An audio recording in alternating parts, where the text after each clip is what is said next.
Hello everybody, welcome back to another video. Today we're going to be solving a very interesting problem as always. Let's take a look.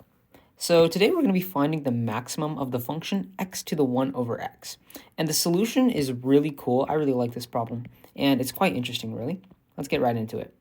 Alright, so something I have to show real quick is what do we mean the maximum of a function? As you can see right here, I'm going to draw a graph in red. And this is where the domain terminates. At this point, from here to here, like this. If we're asking for the maximum of a function, that means we're asking for where does the graph hit its highest point. And that we're talking about the absolute maximum, not relative maximum like this, but rather the absolute max, the highest point. Now, if a function is like this, and this is our function, like that, and the bounds of this function, let's say this is -1 and this is 3. The bounds are -1 to 3, non-inclusive, meaning it's not including that 3. What's the absolute maximum? Well, we don't know. It's something very, very, very close to 3. How close? Infinitely close to 3. But we can't really say that exact value. But in this case, for today's problem, we're asking for the maximum of the entire function. And we're not given any bounds. So we're assuming that this function has a certain maximum. And if you graph it out, it turns out it looks something like this. So there is indeed a single maximum and it's not increasing or something, and we have to deal with the non-inclusivity of the function, so we don't have to worry about that. Now let's actually analyze what we have to solve for. How do we even analytically find the maximum of a function? Well, in mathematics, we can analyze, using calculus, the derivative of a function. And here's what I mean. If I have this graph of like a parabola, let's say, the graph is increasing as I read from left to right. It's increasing. And at this point, the tangent line, aka the derivative, the slope of this line is 0, meaning the derivative of the function at this pink point right here, at this pink point is 0. And then the graph goes on to, I'll do this in y. It goes on to decrease, which means the derivative is negative here, positive here, and at this point, it's equal to 0. So we know at this point 0, either we're changing direction from increasing to decreasing, or it could be a minimum as well. So if we're doing this, we can see that there is something happening here. The derivative is initially negative, because this function is decreasing. It's just negative. At this point, our tangent line is a straight line like this. So it's the slope of it is 0, so our derivative is 0, and then the function goes increasing, just like that. So we have to analyze these points to see if they're a maximum or a minimum, but let's first find these points. Now, as I showed you earlier, the graph of this function is pretty simple. It's just like this.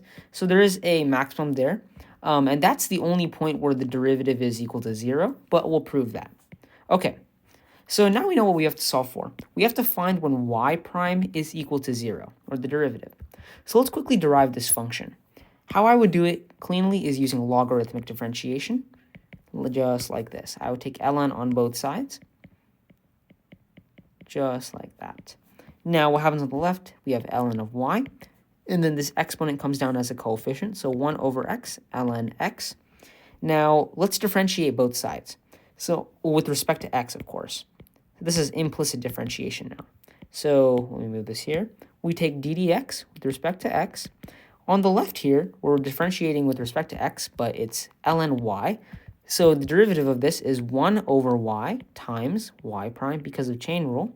And then this is equal to, what's the derivative of this? We can do product rule. We have f times g, and that'll become f prime g plus g prime f. So we have, what's the derivative of 1 over x? That's just x to the -1. To bring down this as a coefficient, we have negative 1 over x squared. That's the derivative. And then we leave g normally, so ln x. And then we add f, which is 1 over x, times g prime. What's g prime? G in this case is ln x, so that would just be 1 over x. So let's simplify a little bit. We have y prime is over y is equal to -1 over x squared ln x plus 1 over x squared. And we can simplify even more. So we're solving for y prime here, the derivative of y. So we have y prime is equal to y times This negative and ln, I'll put this in the numerator. So instead of writing this, I'll just write negative ln x. And since we have a common denominator, we can combine these fractions. So then in the numerator, we'll have 1 minus ln x all over x squared, just like that. So we can combine those two fractions to look neat. Now, finally, we can just substitute y, because I want everything in terms of x. And y, we said, was the function itself, x to the 1 over x. So now we have y prime is equal to x to the 1 over x times 1 minus ln x over x squared. But what are we solving for? As I said earlier, the minimum and maximum of a function only occur when the derivative is strictly equal to 0, when the slope of that tangent line of the graph at that point is equal to 0. So we have to find when this derivative equals 0. And it looks daunting at first, but it's actually really easy. Let me show you what I mean. So I'll do this in orange. Let's set y prime equal to 0. This is good notation. Like this. So we have x to the 1 over x times 1 minus ln x over x squared is equal to 0. Now, can we divide by x to the 1 over x on both sides? Can x to the 1 over x ever equal 0? I don't believe so. If we plug in 0 for x, then we have x to the 1 over 0. 1 over 0 is undefined, so we don't have to worry about that. If we plug in 1, we have 1 to the 1 over 1. That's equal to 1. There's nothing obscure here. But if we tend to infinity, then we get infinity in indeterminate form, of course. Infinity to the 1 over infinity, which becomes a little bit weird. And we're not going to be talking about that. But yeah, so this will never equal 0, and we're never going to be dividing by 0. So in fact, we can just get rid of this and now rewrite this as 1 minus ln x over x squared. We just divided both sides by x to the 1 over x to remove that. Now we have this equals 0. Once again, we can multiply both sides by x squared to remove this term, and it leaves us with a very simple equation. 1 minus ln x is equal to 0. And keep in mind, this is letting the derivative of y equal 0. So this is saying when is the slope of the tangent line equal to 0, which is where our minimum and maximum occur. So let's solve for x. Ln x is equal to 1. Then to solve for x, we do e to the, cancel, and then we have x equals e. Ladies and gentlemen, that is indeed our answer.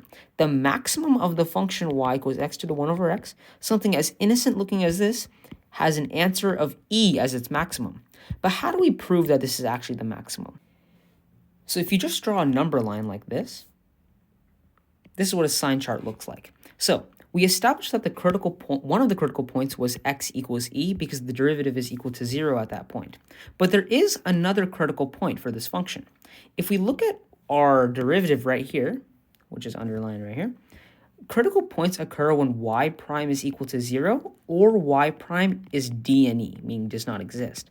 So for what values is this function undefined? Immediately, I see x squared in the denominator here, so I know x can't equal 0, otherwise it'll be undefined. And where is this function undefined? In the exponent, we have 1 over x, so x cannot equal 0 once again. And that is effectively our domain restriction, and we have to keep in mind of the fact that ln x, it can't have any negative input, so x must strictly be greater than 0. So the only numbers, the numbers where this function is undefined is x is less than equal to 0. That's where it's undefined. So on our sign chart back here, one of our critical points was e right here, e, and our other critical point was 0, and everything on the left is just undefined. So we know that for a fact. So instead of doing 0 here, I'll just put that as my lower bound of the sign chart. Then on the right-hand side, the function tends to infinity, so I can say that. Now we're testing where is the derivative positive and negative. The derivative only changes sign at these critical points. So I can test any value greater than e, and I can test a value that's between 0 and e. I'll just do 1 for simplicity. So I'm testing if y prime is positive or negative. Y prime of 1 is indeed positive. That's how, if you plug it into our derivative, you can check that. It's positive. It outputs a positive number, always, for any number 0 to e. And then y prime of 100 is indeed negative because of this term right here. It becomes negative. because we're subtracting by a very large number, which makes it negative. But what does that mean? Our function will look like this. Since y prime is positive, that means that the function is increasing, and then at e, what happens? Y prime of e is equal to 0, meaning the derivative goes to 0, and then the function is decreasing, so it looks like this. What does that mean, ladies and gentlemen? That means at this point, at x equals e, we have a maximum. The function was increasing, then started decreasing. So the highest point of the function was at x equals e. So in summary, if we have the function y equals x to the 1 over x, the maximum of y is equal to e. And we proved it analytically, and we showed all of the work properly. Let me know if you guys enjoyed this video. If there are some suggestions or tips to improve on, let me know in the comments below. And submit your problems in my Google form. Thank you guys. See ya.